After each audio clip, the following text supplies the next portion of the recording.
నమస్కారం ఘంటారవానికి స్వాగతం. ముందుగా ప్రధాన అంశాలు. వచ్చే ఏడాది నుంచి సీబీటీ విధానంలో నీట్ పేపర్ లీక్ చేసిన వారికి కఠిన శిక్ష తప్పదన్న కేంద్ర మంత్రి ధర్మేంద్ర ప్రధాన్. పెట్రోల్ డీజిల్ లీటర్పై ₹3 పెంపు కేంద్రం నిర్ణయం ద్రవ్యోల్బణానికి దారి తీస్తుందన్న కాంగ్రెస్.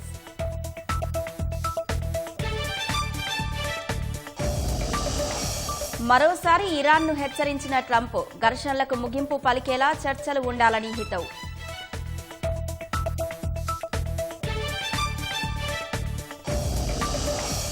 చిలుకూరు బాలాజీపై అమెరికా సెనేటర్ వివాదాస్పద వ్యాఖ్యలు, వీసాల ఆలయమని విమర్శలు.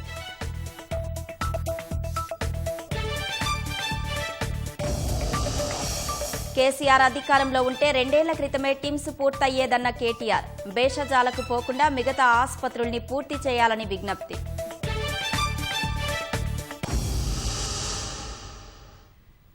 దేశవ్యాప్తంగా లక్షలాది మంది వైద్య విద్యార్థులు ఎదురుచూస్తున్న నీట్ యూజీ రీ ఎగ్జామ్ తేదీని కేంద్రం ప్రకటించింది. జూన్ 21న నీట్ పరీక్షను మళ్లీ నిర్వహించనున్నట్లు నేషనల్ టెస్టింగ్ ఏజెన్సీ ఎన్టీఏ అధికారికంగా వెల్లడించింది. మే 3న జరిగిన పరీక్ష ప్రశ్నాపత్రం లీక్ అవ్వడంతో ఆ పరీక్షను రద్దు చేసి మళ్లీ నిర్వహిస్తామని పేర్కొంది.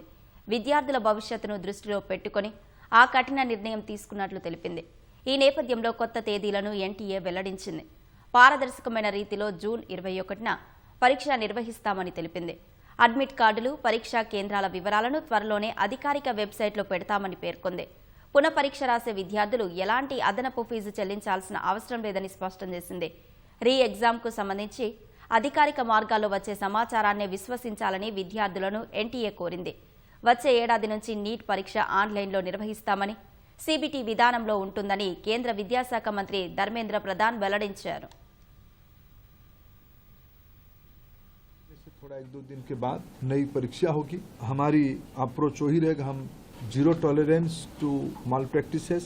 ये एक लंबी लड़ाई है परीक्षा माफियाओं के साथ जो एंटी सोशल एलिमेंट अभी मित्रों टेक्नोलॉजी के समय में एक नई चुनौती बढ़ रहा है.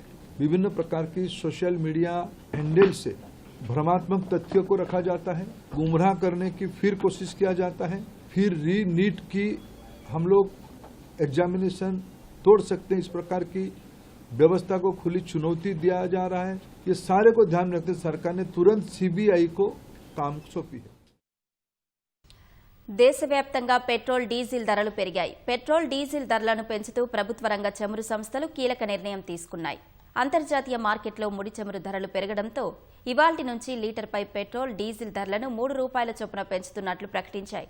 పెరిగిన ధరలు వెంటనే అమల్లోకి వచ్చినట్లు తెలిపాయి. 2022 ఏప్రిల్ నుంచి ధరల పెంపును నిలిపివేసిన చమురు సంస్థలు దాదాపు 4 ఏళ్ల తర్వాత తొలిసారి రేట్లను పెంచాయి. పశ్చిమాసియాలో కొనసాగుతోన్న సంక్షోభం నేపథ్యంలో ప్రపంచవ్యాప్తంగా ముడి చమురు ధరలు పెరిగినప్పటికీ ప్రభుత్వ రంగ చమురు కంపెనీలు దాదాపు 11 వారాల పాటు ఇంధన ధరలను స్థిరంగా ఉంచాయి. అయితే అవి తీవ్ర ఆర్థిక ఒత్తిళ్లు ఎదుర్కొనడంతో లీటర్కు ₹3 పెంచి వాహనదారులపై కొంత భారాన్ని మోపాయి. తాజా పెంపుతో రాజధాని ఢిల్లీలో పెట్రోల్ ధర లీటర్కు 94.77 నుంచి 97.77కు చేరగా డీజిల్ ధర 89.67 నుంచి 90.67 రూపాయలకు పెరిగింది. పెట్రోల్ డీజిల్ ధరలు పెంచడంపై ప్రతిపక్షాలు ఆగ్రహం వ్యక్తం చేస్తున్నాయి. కేంద్ర ప్రభుత్వ తీరును తప్పుపడుతూ విమర్శలు చేశాయి. ఈ పెంపు మరింత ద్రవ్యోల్బణానికి దారితీస్తుందని కాంగ్రెస్ పేర్కొంది. ఈ చర్య వృద్ధి అంచనాలను గణనీయంగా తగ్గిస్తుందని కాంగ్రెస్ ప్రధాన కార్యదర్శి జైరాం రమేష్ ఎక్స్లో పోస్టు చేశారు. ఎన్నికలు ముగియగానే గ్యాస్ ధరలను పెంచిన మోదీ సర్కార్ ఇప్పుడు పెట్రోల్ డీజిల్ ధరలను పెంచిందని విమర్శించింది. ఎన్నికల వేళ అంతర్జాతీయ ధరలు పెరిగినప్పటికీ ఓట్ల కోసం ధరలను స్థిరంగా ఉంచి ఇప్పుడు ప్రజలపై భారం మోపుతున్నారని ఆరోపించారు. అంతర్జాతీయంగా ధరలు తక్కువగా ఉన్నప్పుడు ఆ ప్రయోజనాన్ని ప్రజలకు అందించకుండా ఇప్పుడు యుద్ధం సాకుతో సామాన్యులను దోచుకుంటున్నారని జైరాం మండిపడ్డారు. ప్రధాని నరేంద్ర మోదీ పొదుపు పాటించాలని ఇచ్చిన పిలుపును, ప్రస్తుత ఇంధన ధరలను ముడిపెడుతూ ఒక రాజకీయ కార్టూన్ను సమాజ్వాదీ పార్టీ అధినేత అఖిలేష్ యాదవ్ ఎక్స్లో పంచుకున్నారు. ముందుకు సాగాలంటే సైకిలే ఏకైక ప్రత్యామ్నాయమని వ్యంగ్యాస్త్రాలు సంధించారు. ముందు ఓట్లు దోచుకుంటారు, తర్వాత ఎక్కడ కొడితే నొప్పి వస్తుందో అక్కడ కొడతారని ఎన్డీఏ సర్కార్పై టీఎంసీ నేత డెరెక్ ఓబ్రియన్ మండిపడ్డారు. దేశవ్యాప్తంగా పెరిగిన చమురు ఇంధన ధరల పట్ల జనాల నుంచి భిన్నాభిప్రాయాలు వ్యక్తమవుతున్నాయి. పెరిగిన ధరలు సాధారణ మధ్యతరగతి జనాల్లో ఆందోళన కలిగిస్తున్నాయి. లీటర్కు 3 రూపాయల మేర పెంపు వల్ల పేదలపై భారం పడుతుందని అభిప్రాయాలు వ్యక్తమవుతున్నాయి. దేశంలో హైదరాబాద్లోనే పెట్రోల్ డీజిల్కు ఎక్కువ రేట్లు ఉన్నాయని, అందుకు కారణం రాష్ట్ర ప్రభుత్వ వ్యాట్ కారణమని జనాలు చెబుతున్నారు. పెట్రోల్ రేటు పెరిగింది, అప్పటికిప్పటికి ₹3.25 పెరిగింది. మళ్ళీ ఇంకా కూడా పెరుగుతూ ఉంటున్నారు వాళ్ళు. అంటే ఇక అది యుద్ధ ప్రాతిపదికన పెరిగింది కాబట్టి దానికి మనం కూడా ఏం చేయలేం కాబట్టి అందరం సపోర్ట్ చేస్తేనే బాగుంటుంది. ఇంధనం తక్కువ చేసినప్పుడు మనం కరెంట్ వెహికల్స్ తీసుకోవాలి, ఇక ఛార్జింగ్ వెహికల్స్ తీసుకోవాలి. అది తీసుకుంటే బెటరే, అందరికి మంచిది. కాలుష్యం కూడా తగ్గుతుంది కదా, చాలా బాగుంటుంది. पेट्रोल का रेट नहीं बढ़ना, गरीब लोग कैसा जिएंगे? हाँ, अब रोज कमा के खाने वालों को पैसा कैसा निकलेगा? अब कारोबार नहीं है, पेट्रोल का खर्चा भी नहीं निकल रहा, घर का खर्चा छोड़ के कारोबार बिल्कुल नहीं है सर। 5 दिन से यही मान लेके फिर पेट्रोल का खर्चा भी नहीं निकल रहा, घर का खर्चा नहीं निकल रहा। పెట్రోల్ ఎందుకు పెంచారంటే మన యూసేజ్ నెగ్లిజెన్స్ ఎక్కువైపోయింది జనాల్లో. రేషన్ పెట్టాలి పెట్రోల్కి, ఎవరెంత నెగ్లిజెన్స్ కాకుండా ఎవరెంత యూజ్ చేయాలంత యూజ్ చేసుకుంటే మనకి రేట్ ఆటోమేటిక్గా తగ్గిపోతుంది. జనాల్లో అవేర్నెస్ రావాలి. మన మోడీ గారు ఏం చెప్పారు? పొదుపు మంత్రం చెప్పారు. దాన్ని అందరూ పాటిస్తే మనకే మంచిది, భారతదేశానికి మంచిది. అది పాటిస్తే ఆటోమేటిక్గా దిగిపోతుంది. డాలర్ రేట్ మనం కంట్రోల్ చేసామనుకోండి, క్రూడ్ ఆయిల్ తగ్గుతుంది, బంగారం రేట్ తగ్గుతుంది, అన్నీ తగ్గుతాయి. మెయిన్ మోడీ గారు చెప్పింది ఫాలో అవ్వాలి. అమెరికా అధ్యక్షుడు డొనాల్డ్ ట్రంప్ ఇరాన్కు మరోసారి హెచ్చరికలు పంపారు. చైనా పర్యటనలో ఉన్న ట్రంప్ ఘర్షణలకు ముగింపు పలికేలా చర్చలు ఉండాలని ఇరాన్కు మరోసారి సూచించారు. లేదంటే విధ్వంసాన్ని ఎదుర్కోవాల్సి ఉంటుందని ట్రంప్ హెచ్చరించారు. ఇరాన్ వద్ద అణుబాంబులు ఉండనివ్వబోమని స్పష్టం చేశారు. అమెరికా ఇరాన్ మధ్య శాంతి ఒప్పందం కుదరాలని చైనా అధినేత షీ జిన్పింగ్ కోరుకుంటున్నట్లు ట్రంప్ చెప్పారు. ఇందుకోసం ఎలాంటి సాయానికైనా తాను సిద్ధంగా ఉన్నట్లు జిన్పింగ్ తనతో చెప్పినట్లు ట్రంప్ వెల్లడించారు. ఇరాన్ దగ్గర అణ్వాయుధాలు ఉండడం చైనాకు కూడా ఇష్టం లేదని పేర్కొన్నారు. ఇరాన్కు ఎలాంటి ఆయుధాలను సరఫరా చేయడం లేదని జిన్పింగ్ తనకు హామీ ఇచ్చినట్లు చెప్పారు. జిన్పింగ్ చాలా స్నేహపూర్వకమైన వ్యక్తి అని, కేవలం వ్యాపార దృక్పథంతోనే ఆలోచిస్తారని ట్రంప్ కొనియాడారు. అమెరికా పతనమవుతున్న దేశమని చైనా అధ్యక్షుడు షీ జిన్పింగ్ చేసిన విశ్లేషణను ఆ దేశ అధినేత డొనాల్డ్ ట్రంప్ అంగీకరించారు. జిన్పింగ్ అంచనా 100% సరైనదేనని అంగీకరిస్తూనే ఆ పతనం కేవలం జో బైడెన్ పాలనలోనే జరిగిందని ఆరోపించారు. ఈ మేరకు ట్రంప్ ట్రూత్ సోషల్ వేదికగా పోస్టు చేశారు. బైడెన్ పాలనలో అమెరికా అపార నష్టాన్ని చవిచూసిందన్నారు. సరిహద్దులు తెరిచి ఉంచడం, అధిక పన్నులు, డీఈఐ ప్రోగ్రాంలు, నేరాలు పెరిగిపోవడం వంటి కారణాలతో అమెరికా తీవ్రంగా నష్టపోయిందన్నారు. ఆ కోణంలో దేశం పతనమైందని జిన్పింగ్ చెప్పింది ముమ్మాటికి నిజమని ట్రంప్ పేర్కొన్నారు. అయితే తాను రెండోసారి పగ్గాలు చేపట్టినప్పటి నుంచి అమెరికా అద్భుతమైన పురోగతి సాధించిందన్నారు. రికార్డు స్థాయి స్టాక్ మార్కెట్లు, పెరిగిన ఉద్యోగ అవకాశాలు, బలమైన ఆర్థిక వ్యవస్థే అందుకు నిదర్శనమని చెప్పారు. ప్రపంచంలోనే అత్యంత శక్తివంతమైన, వేగంగా ఎదుగుతున్న దేశంగా అమెరికా నిలిచిందన్నారు.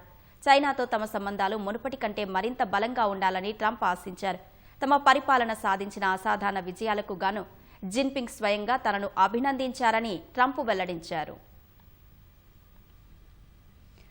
H-1B వీసా ప్రోగ్రాంపై విమర్శలు చేస్తూ హైదరాబాద్లోని చిలుకూరు బాలాజీ ఆలయంపై అమెరికా సెనేటర్ వివాదాస్పద వ్యాఖ్యలు చేశారు. ప్రపంచవ్యాప్తంగా వీసా మాఫియా నడుస్తోందని, వారికి హైదరాబాద్లో ఒక వీసాల దేవాలయం ఉందంటూ చిలుకూరు బాలాజీ దేవాలయాన్ని ఉద్దేశించి రిపబ్లికన్ సెనేటర్ ఎరిక్ షమిట్ అభ్యంతరకర వ్యాఖ్యలు చేశారు. అమెరికన్లకు ఉద్యోగాలు రాకుండా H-1B వీసాల మాటను అమెరికాలోని ఉద్యోగాలను భారతీయులు కొల్లగొడుతున్నారని ఎక్స్లో విమర్శలు చేశారు. ఈ మేరకు చిలుకూరు బాలాజీ ఆలయం చిత్రాన్ని తన పోస్టులో పెట్టారు. అమెరికా ఉపాధి ఆధారిత వీసాల వ్యవస్థపై తీవ్రస్థాయిలో ధ్వజమెత్తారు. ఇది స్థానిక వేతన వ్యవస్థలను ఒత్తిడికి గురిచేస్తూ అంతర్జాతీయ కార్టెల్ను సృష్టిస్తోందని, అమెరికా ఉద్యోగులను తొలగిస్తోందని ఆరోపించారు. H-1B, L-1, F-1, ఓపీటీలు అమెరికన్లను నిర్వీర్యం చేస్తున్నాయని షమిట్ దుయ్యబట్టారు. ఒకప్పుడు హైదరాబాద్లో గాంధీ, ఉస్మానియా, నిమ్స్ మాత్రమే ఉంటే ఇప్పుడు ఢిల్లీలోని ఎయిమ్స్ లాగా టిమ్స్ అయ్యిందని బీఆర్ఎస్ కార్యనిర్వాహక అధ్యక్షుడు కేటీఆర్ అన్నారు. సనత్ నగర్ టిమ్స్ను సందర్శించిన ఆయన 1,20,00,000 జనాభా ఉన్న నగరానికి టిమ్స్ ఒక వరం అన్నారు. కేసీఆర్ ఉండి ఉంటే 2 ఏళ్ల క్రితమే టిమ్స్ పూర్తయ్యేదని కేటీఆర్ అన్నారు. టిమ్స్ పూర్తయితే కేసీఆర్కు పేరొస్తుందని కాంగ్రెస్ ప్రభుత్వం భేషజాలకు వెళ్లకూడదని అన్నారు. టిమ్స్ ఆసుపత్రుల నిర్మాణాలను ప్రభుత్వం వెంటనే పూర్తి చేయాలని కోరారు. 65 ఏళ్లు స్వాతంత్రం వచ్చిన తర్వాత 3 దవాఖానాలు హైదరాబాద్లో, గాంధీ, నిమ్స్, ఉస్మానియా. కానీ కేసీఆర్ గారు కేవలం తన ప్రభుత్వం 9.5 ఏళ్లుంటే అందులో జిల్లాకు ఒక మెడికల్ కాలేజ్ కట్టారు. ప్రతి జిల్లాలో సూపర్ స్పెషాలిటీ హాస్పిటల్ 500 పడకలతో ఆసుపత్రి నిర్మాణం చేశారు. హైదరాబాద్ లో కూడా మరి 4 టిమ్స్ హాస్పిటళ్లు మంజూరు చేసిన ఘనత కూడా కేసీఆర్ గారికి దక్కుతుంది. నేను ప్రభుత్వాన్ని కోరుతున్నా, భేషజానికి పోకండి. ఇది కేసీఆర్ గారు స్టార్ట్ చేశారు కదా, ఆయన ఆనవాళ్లు కదా, కాబట్టి మేం కడితే ఆయనకు పేరు వస్తుందేమో. దయచేసి భేషజానికి పోకుండా సనత్ నగర్ కానీ, అల్వాల్ టిమ్స్ కానీ, ఎల్బీ నగర్ కానీ, అట్లాగే ఎంజీఎం వరంగల్ కానీ, అట్లాగే నిమ్స్ ఎక్స్పాన్షన్ కానీ, టిమ్స్ గచ్చిబౌలి కానీ వీటిని సత్వరమే పూర్తి చేసి అందుబాటులోకి తెండి. కొన్ని చిన్న విషయాలున్నాయి, వాటిని కూడా సరిచేయాలని ప్రభుత్వానికి కోరుతా ఉంది. కేసీఆర్ గారు హైదరాబాద్ ప్రజలకు అందించిన కానుక, మీకోసం ఏర్పాటు చేసిన ఈ సౌలతును పూర్తి స్థాయిలో మీరు వినియోగించుకోవాలని, ప్రభుత్వం మిగతా నిర్మాణాలు కూడా వెంటనే పూర్తి చేయాలని చెప్పి కూడా కోరుతూ అందరికీ హృదయపూర్వకంగా ధన్యవాదాలు. నమస్కారం. తెలంగాణ పర్యాటక విశేషాలను ప్రజలకు చేరవేరేందుకు రాష్ట్ర పర్యాటక శాఖ ఈ మొబైల్ ప్రచార వాహనాన్ని హనుమకొండ జిల్లా కలెక్టర్ ప్రారంభించారు. చారిత్రక కట్టడాలు, దేవాలయాలు, వారసత్వ సంపదను ప్రజలకు చేరవేయడం ద్వారా పర్యాటక రంగానికి మరింత ప్రోత్సాహం లభిస్తుందని తెలిపారు. పర్యాటక రంగ అభివృద్ధితో యువతకు ఉపాధి అవకాశాలు పెరగడంతో పాటు రాష్ట్ర ఆర్థిక అభివృద్ధికి కూడా దోహదమవుతుందని అన్నారు. అనంతరం వాహనంలో ఏర్పాటు చేసిన ప్రచార సామాగ్రి, పర్యాటక సమాచారాన్ని పరిశీలించారు.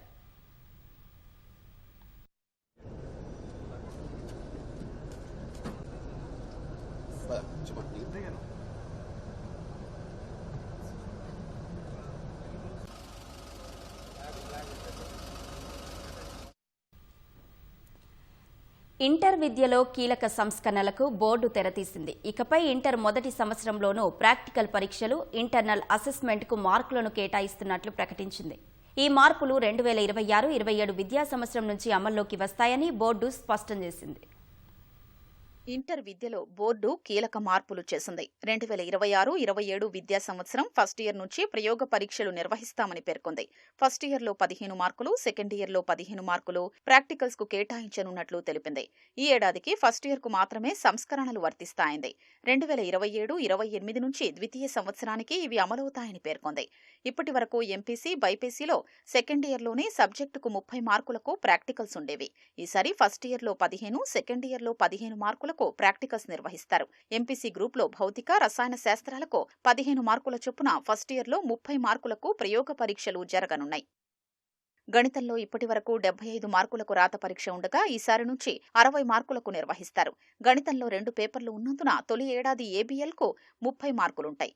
ఇక ఇతర గ్రూపుల్లోని కామర్స్, అకౌంటెన్సీ, రాజనీతి శాస్త్రం, చరిత్ర, జియోగ్రఫీ, పబ్లిక్ అడ్మినిస్ట్రేషన్లకు 80 మార్కులకు రాత పరీక్ష, 20 మార్కులకు ఇంటర్నల్ పరీక్షలు ఉంటాయి. భాషా సబ్జెక్టులైన తెలుగు, సంస్కృతం, ఆంగ్లం తదితరాలకు 80 మార్కులకు రాత పరీక్ష, మరో 20 మార్కులకు అంతర్గత పరీక్షలు ఉంటాయి. కొత్తగా తీసుకొచ్చిన అకౌంటెన్సీ, కామర్స్, ఎకనామిక్స్ గ్రూప్స్ కు కూడా ఇంటర్నల్ అసెస్మెంట్ కింద 20 మార్కులుంటాయని ఇంటర్ బోర్డు స్పష్టం చేసింది. రాష్ట్రంలోని ఇంటర్ ప్రథమ సంవత్సరం విద్యార్థులకు కొత్త సిలబస్తో కూడిన పాఠ్యపుస్తకాల్ని జూన్ 1 నాటికి పంపిణీ చేస్తామని ఇంటర్ బోర్డు స్పష్టం చేసింది. రాయలసీమ దేశానికే రక్షణ సీమగా నిలిచేలా అడుగులు పడ్డాయి. 15,803 కోట్ల భారీ వ్యయంతో చేపట్టిన 5వ తరం యుద్ధ విమానాల తయారీకి పుట్టపర్తి వేదికైంది. Advanced medium combat aircraft ప్రాజెక్టుకు రక్షణ మంత్రి రాజ్నాథ్ సింగ్, ఆంధ్రప్రదేశ్ సీఎం చంద్రబాబు చేతుల మీదుగా భూమి పూజ జరిగింది. 650 ఎకరాల్లో advanced medium combat aircraft ప్రాజెక్టుకు రూపకల్పన చేశారు. ఏరోనాటికల్ డెవలప్మెంట్ ఏజెన్సీ, డిఆర్డీఓ భాగస్వామ్యంతో దీన్ని నిర్మిస్తున్నారు. ఏఎంసీఏ 5వ తరం యుద్ధ విమానాల ప్రాజెక్టు ఏపీ పారిశ్రామిక ప్రస్థానంలో ఒక మైలురాయిగా నిలవనుంది. ఈ ప్రాజెక్టు ద్వారా సుమారు 7,500 మంది నిపుణులకు ప్రత్యక్షంగా ఉపాధి లభించనుంది.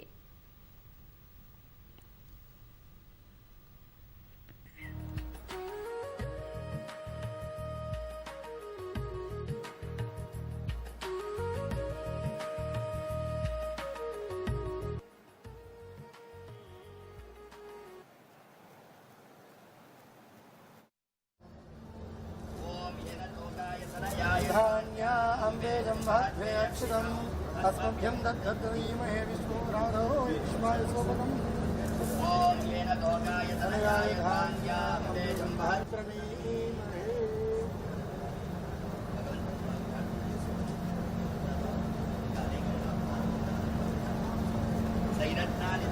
स्वादे सविता भगाः चित्रमेमहे द्यौर्वर्णा अन्तरिक्षं महित्वा उपस्थे देवे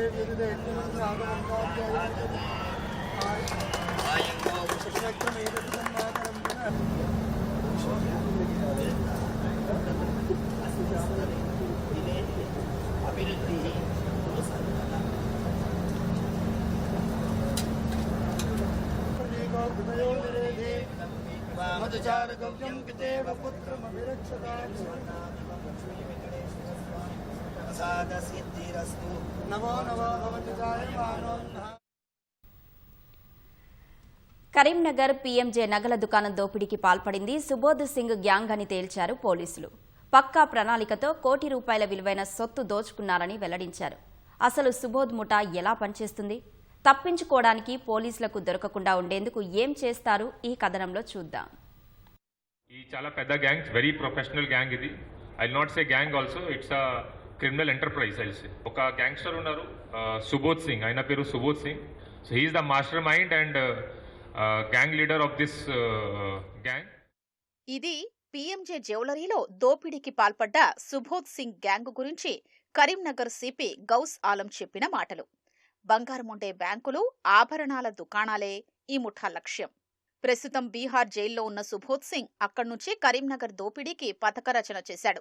దేశంలోని వివిధ జైళ్లలో శిక్ష అనుభవించిన సుబోధ్ తనకు పరిచయమైన నేరస్తులతోనే టీమ్స్ ఏర్పాటు చేస్తాడు. సో ఇతను ఆసన్సోల్ జైల్లో, అలీపూర్ జైల్లో, ఒడిశాలో ఒక జైల్లో, పట్నాలో బియూర్ జైల్లో, అన్ని జైల్స్లో టైం స్పెండ్ చేశారు. సో వాట్ హీ డస్, ఇతను అక్కడ ఉన్న ఆల్రెడీ పాత ఆఫెండర్స్కి ఐడెంటిఫై చేస్తారు. సో ఈ టైప్ ఆఫ్ గ్యాంగ్ మెంబర్స్కి ఐడెంటిఫై చేసి రిక్రూట్ చేస్తారు. He provides regular salary also some times. కానీ మంచి చేస్తే 15% ఇన్సెంటివ్ కూడా ఇస్తారు. ఇట్లా గ్యాంగ్లో పని నడుస్తుంది.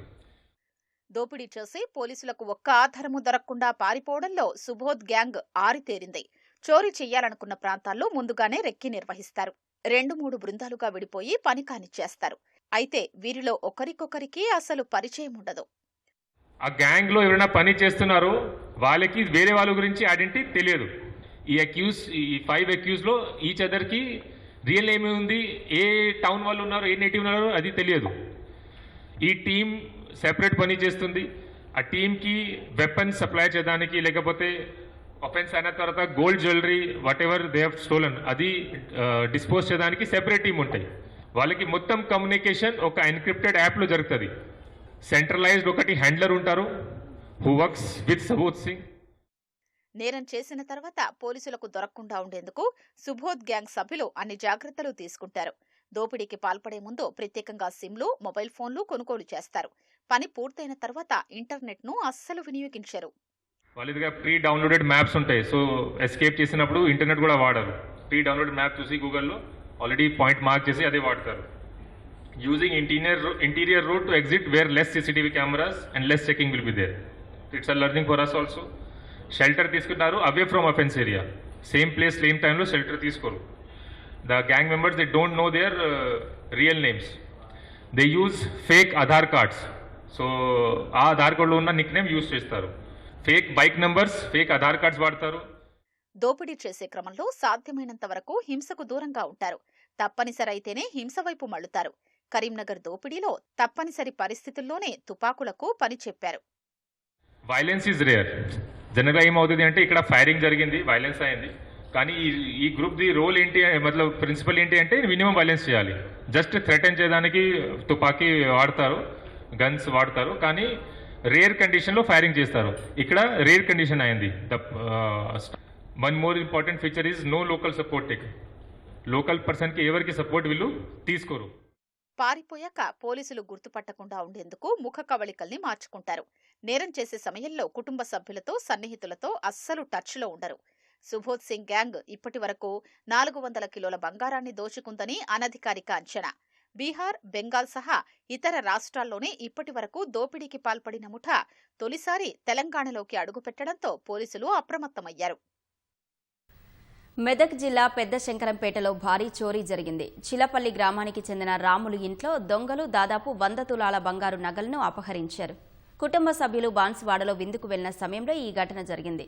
ఇంటి తాళాలు పగలగొట్టి ఉండడాన్ని పని మనిషి గుర్తించి కుటుంబ సభ్యులకు సమాచారం ఇచ్చింది. మరో 3 ఇళ్లలో కూడా బంగారం చోరీకి గురైనట్లు సమాచారం. పోలీసులు కేసు నమోదు చేసి దర్యాప్తు చేపట్టారు. 5 ఇండ్లు లాక్ చేసి ఉన్నాయి. వాళ్ళందరూ బంధువుల ఫంక్షన్ కి వెళ్ళారు. 5 ఇండ్లలో కూడా లాక్ బ్రేక్ అయింది. కొంత బంగారం పోయినట్టు సమాచారం వచ్చింది. క్లూస్ టీమ్స్ మిగతా అన్ని టీమ్స్ కూడా వచ్చాయి. వెరిఫై చేస్తున్నాము. ఎగ్జాక్ట్లీ బంగారం ఎంత పోయిందని తెలుసుకొని కేసు నమోదు చేసి వెంటనే ఛేదిస్తాము. బాధితులు ఎట్టి పరిస్థితుల్లో అధైర్యపడకూడదు. తొందరగా ఛేదించి బాధితులకు న్యాయం చేస్తాం. Hyderabad Yousufguda Vishwavihara landmark construction 5వ అంతస్తులో తెల్లవారుజామున అగ్ని ప్రమాదం జరిగింది. ఏసీ నుంచి మంటలు చెలరేగడంతో ఇల్లు మొత్తం మంటలు వ్యాపించాయి. ప్రమాదం జరిగిన సమయంలో ఇంట్లో లక్ష్మీ ప్రసాద్, వారి కుమార్తె త్రివేణి ఉన్నారు. అప్రమత్తమై బయటకు వచ్చినట్లు త్రివేణి తెలిపారు. యాక్చువల్లీ దుబాయ్లో ఉంటాను నేను. మా మదర్కి బాగాలేదని చూడడానికి సండేనే వచ్చాను నేను. అమ్మ ఆక్సిజన్ మీద సీపాప్ మీద ఉంది. 2 o'clockకి కొంచెం పొగ స్మెల్ లాగా అనిపించింది. ఏంటి అని చెప్పి లేచి కూర్చున్నా. టైం చూస్తే 2:05 అయింది. నా ఫోన్ కూడా తెచ్చుకోలేదు. 2:05 అయింది. మంచం మీద కూర్చున్నాక ఏసీ ఆఫ్ అయింది. కరెంట్ పోయిందేమో అని చూస్తే పొగ స్మెల్ వస్తుంది, ఏదో కాలుతున్నట్టు. అమ్మ పొగ స్మెల్ వస్తుందమ్మా అని మామూలుగా చెప్తున్నా. అమ్మ సీపాప్ మీద ఉంది. అమ్మకి చెబుతూ బాల్కనీ డోర్ ఓపెన్ చేసా. కరెంట్ పోయింది కదా, మంటలు కనిపించాయి బాల్కనీలో. ఏం చేయాలో తెలియక గబగబా డోర్ దగ్గరికి వేసేసి పనమ్మాయిని కొంచెం వాటర్ పోయడానికి ట్రై చేస్తాం, కానీ భయం వేసింది. ఆ వాటర్ తీసుకొని బాత్రూంలోంచి వెళ్ళి, పెద్దవాళ్ళు ఉన్నారు, వీళ్ళకి మళ్ళీ చౌకింగ్ స్టార్ట్ చేస్తే వాళ్ళు పడిపోతే కిందకి తేలేం కదా. అందుకని అటెండెంట్ ఒక అమ్మాయి ఉంది. ఆ అమ్మాయిని కొంచెం అమ్మని నాన్నని కొంచెం కింద తీసుకెళ్దాం పదా అని చెప్పి చేసిన పని ఏంటంటే జస్ట్ చెప్పులు మాత్రం వేసుకున్నామండి. నా ఫోన్ కూడా తీసుకోలేదు. అన్నీ మొత్తం పోయింది. ఇన్నేళ్ల శ్రమ మొత్తం పోయింది. తరుగు పేరుతో 10 క్వింటాల ధాన్యం కాజేశారంటూ సూర్యాపేట జిల్లా ఆత్మకూరు ఎస్లోని బొప్పారం ఐకేపీలో ఓ రైతు ఆత్మహత్య యత్నానికి పాల్పడ్డాడు. ముందుగా ధాన్యం బస్తాలపై పెట్రోల్ పోసిన ఆ రైతు ఆ తర్వాత తనపై పోసుకుని ఆత్మహత్యకు యత్నించాడు. 505 బస్తాల ధాన్యాన్ని మిల్లర్లు, కొనుగోలు కేంద్ర నిర్వాహకులు కలిపి బస్తాకు 5 కేజీల చొప్పున ధాన్యాన్ని తరుగు పేరుతో కోత పెట్టారని ఆవేదనకు గురయ్యాడు. కొనుగోలు కేంద్రంలో ఉన్న తన 600 బస్తాల ధాన్యాన్ని ఖరీదు చేయడం లేదంటూ ఆగ్రహిస్తూ ధాన్యం బస్తాలపై పెట్రోల్ పోశాడు.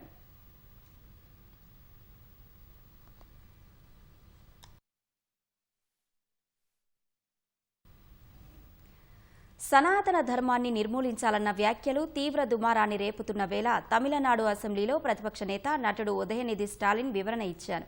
తన వ్యాఖ్యలను వక్రీకరిస్తున్నారని, ప్రజలను అగ్ర, నిమ్న కులాల పేరుతో విభజించే వ్యవస్థను మాత్రమే నిర్మూలించాలన్నది తన ఉద్దేశమని పేర్కొన్నారు. ఎవరూ ఆలయాలకు వెళ్లొద్దు అని చెప్పడం తన ఉద్దేశం కాదని వివరించారు. ఆలయాలతో పాటు సమాజంలో ప్రతి ఒక్కరికి సమాన హక్కులు ఉండాలని ఆకాంక్షిస్తున్నట్లు ఎక్స్లో రాసుకొచ్చారు. ఎవరెన్ని విమర్శలు చేసినా తాను భయపడే వ్యక్తిని కాదని, కుల వ్యవస్థకు వ్యతిరేకంగా పోరాడుతుంటారని చెప్పారు. పెరియార్, అంబేద్కర్, అన్నా కలైంగర్ సిద్ధాంతాల గురించి కూడా తాను అసెంబ్లీలో మాట్లాడానని తెలిపారు. దేవుడిపై ఉండే నమ్మకానికి తాము వ్యతిరేకం కాదన్న ఉదయనిధి అసమానతలను, అణచివేతను మాత్రం తీవ్రంగా వ్యతిరేకిస్తామని అన్నారు. కాగా మంగళవారం అసెంబ్లీలో సనాతన ధర్మాన్ని నిర్మూలించాలని ఉదయనిధి వ్యాఖ్యానించారు. అది మనుషులను కులం పేరుతో విభజిస్తుందని పేర్కొన్నారు. హైదరాబాద్ సనత్ నగర్ టిమ్స్ ఆసుపత్రిని జూన్లో ప్రారంభించనున్నట్లు ప్రభుత్వం ప్రకటించింది. వైద్య సేవల ట్రయల్ రన్, డాక్టర్లు, సిబ్బంది నియామకంపై ఆరోగ్య శాఖ మంత్రి దామోదర రాజనరసింహ సమీక్ష నిర్వహించారు. హాస్పిటల్ ప్రారంభోత్సవానికి సంబంధించిన అన్ని ఏర్పాట్లు వేగంగా పూర్తి చేయాలని అధికారులను ఆదేశించారు. కాంగ్రెస్ ప్రభుత్వం ఏర్పడిన తర్వాత సీఎం రేవంత్ రెడ్డి టిమ్స్ నిర్మాణ పనులపై సమీక్ష చేసి పనులు వేగంగా జరిగేలా ఆదేశాలు జారీ చేశారన్నారు. ఈ 2.5 సంవత్సరాల్లో భవన నిర్మాణ పనులన్నీ పూర్తి చేశామన్నారు. మరో 15 రోజుల్లో మిగిలిన కొన్ని పనులు కూడా పూర్తి చేస్తామని అధికారులు తెలిపారు. అత్యాధునిక వసతులతో కూడిన మెరుగైన వైద్య సేవలు అందించేందుకు టిమ్స్, ఉస్మానియా వంటి హాస్పిటళ్లను ఏర్పాటు చేస్తున్నామని మంత్రి తెలిపారు. హైదరాబాద్లో పీసీసీ అధ్యక్షుడు మహేష్ కుమార్ గౌడ్ రాష్ట్రంలో సర్ ప్రక్రియపై మాట్లాడుతున్నారు. ప్రత్యక్ష ప్రసారం ద్వారా చూద్దాం. మనకు వెస్ట్ బెంగాల్లో జరిగిన ఎన్నికలు ఒక్కసారి ఆ ఎన్నికలు జరిగిన సరళిని చూస్తే అర్థమవుతుంది. ఇప్పటి వరకు 14 రాష్ట్రాలు యూనియన్ టెరిటరీలో జరిగినటువంటి ఎస్ఐఆర్ వల్ల దాదాపు 8.2 కోట్ల ఓట్లు జోడిస్తే దాదాపు 6 కోట్లు 5 కోట్ల నేరబర్ 90 లక్షల ఓట్లు తొలగింపు జరిగింది. ఇప్పటి వరకు దాదాపు 58.2 కోట్ల ఓట్ల సరళిని ఎస్ఐఆర్ జరిగితే దాంట్లో దాదాపు 10% ఓట్ల తొలగింపు జరిగింది. దాని కారణంగానే వెస్ట్ బెంగాల్లో రాజకీయ సమీకరణలు మారి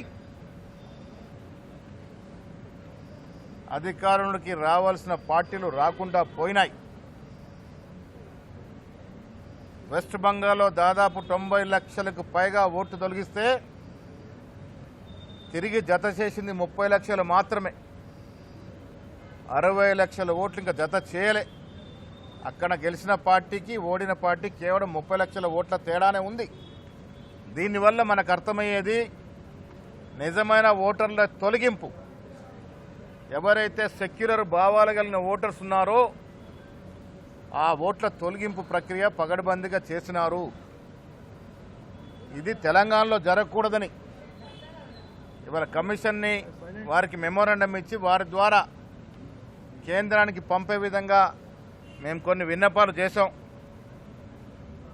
దాంట్లో ముఖ్యమైనవి ఈ రాష్ట్రంలో రేపో మాపో ఎన్నికలు లేవు. వచ్చే 2 సంవత్సరాల వరకు అసలు ఎన్నికలే లేవు. కాబట్టి ఈ ఎస్ఐఆర్ ప్రక్రియ తొందరపాటుగా 2-3 నెలల్లో చేస్తే అది అనర్థాలకు దారితీసే అవకాశం ఉంది. కాబట్టి ఇక్కడ ఎన్నికలు లేవు కాబట్టి దాదాపు సంవత్సరంన్నర పాటు ఎన్నికల యొక్క ప్రక్రియ జరగాలి. ఈ ఎలక్షన్ ప్రక్రియ ఎస్ఐఆర్ ప్రక్రియ జరగాలని కోరడం జరిగింది. ఇక్కడ తక్షణం ఎన్నికలు లేవు కాబట్టి ఇక్కడ తొందర లేదు. తొందరపాటులో నిజమైన ఓటు తొలగింపుకు గురే అవకాశం ఉంది. కాబట్టి ఈ ప్రక్రియని ఒక సంవత్సరంన్నర పాటు చేయాల్సిందిగా విజ్ఞప్తి చేయడం జరిగింది. 2002లో జరిగిన ఎస్ఐఆర్లో సమైక్య ఆంధ్రప్రదేశ్లో 5.11 క్రోర్ ఓట్లు ఉన్నాయి. అదే 2025కి వచ్చేసరికి తెలంగాణ రాష్ట్రంలో 3.35 కోట్ల ఓట్లు అంటే దాదాపు 1.2 క్రోర్ ఓట్లు పెరిగినవి. ఈ 2002 డాక్యుమెంటు 2025 డాక్యుమెంటు కూడా రిజిస్టర్డ్ పొలిటికల్ పార్టీస్కి ఇవ్వాల్సిందిగా విజ్ఞప్తి చేయడం జరిగింది.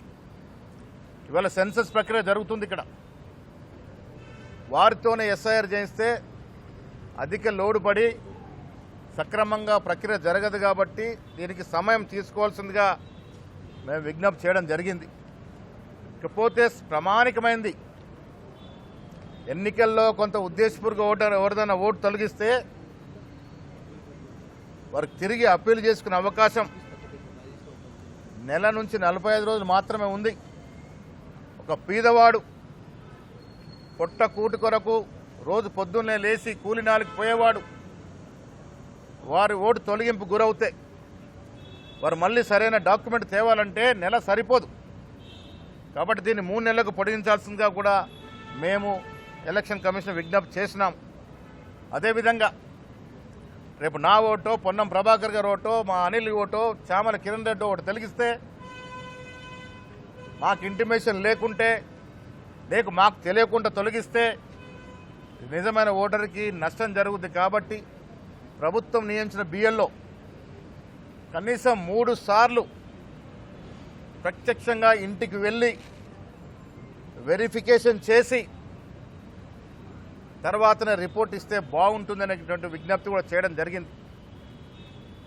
బిఏలో ఒక మారింటికి వెళ్తే కూలీనాలు చేసుకున్న వ్యక్తి బయటకు వెళ్తే ఆ ఇల్లు హౌస్ లాక్గా చూయిస్తే ఆ ఓటు పోయే ప్రమాదం ఉంది. కాబట్టి కనీసం 3 నుంచి 4 సార్లు బిఏలో ఫిజికల్గా ఆ ఇల్లును విజిట్ చేయాలి. తద్వారా ఆ ఓటు నమోదు చేసుకుంటే బాగుంటుందనే మాట కూడా మేము విజ్ఞప్తి చేయడం జరిగింది. కొన్ని డిమాండ్లు ఇంకా ఉంచాం, మీకు లిఖితపూర్వకంగా ఇస్తాం. అన్నిటికన్నా ప్రధానమైన డిమాండ్ కొన్ని చోట్ల బయట దేశస్తుల నెపంతో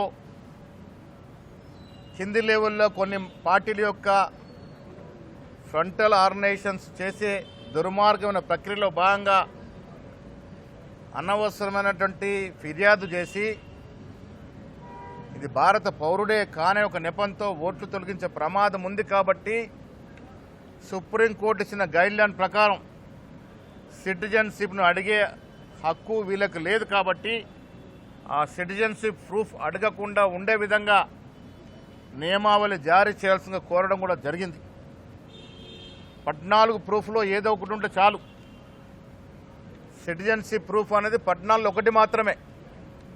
ఇది కంపల్సరీ చేసి వెస్ట్ బెంగాల్లో చాలా ఓట్లు తొలగించినారు కాబట్టి పాస్పోర్ట్ ముఖ్యంగా పాస్పోర్ట్ అడిగేటువంటి ప్రక్రియ అవుతుందో ఇది దురాలోచనతో చేసే ప్రక్రియ కాబట్టి పాస్పోర్ట్ అనేది 14 ప్రూఫ్లో ఒక ప్రూఫ్ మాత్రమే కాబట్టి దానికోసం ఇబ్బంది పెట్టకుండా ఎస్ఐఆర్ జరగాలనే మాట కూడా విజ్ఞప్తి చేయడం జరిగింది.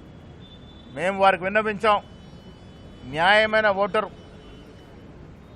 బీదవాడిన ఓటరు, మహిళా ఓటర్లు, SC ST BC minority voters, అందులో బీద ఓటర్సు ఎక్కడ కూడా వారికి విఘాతం కలగకుండా ఎస్ఐఆర్ జరగాలి.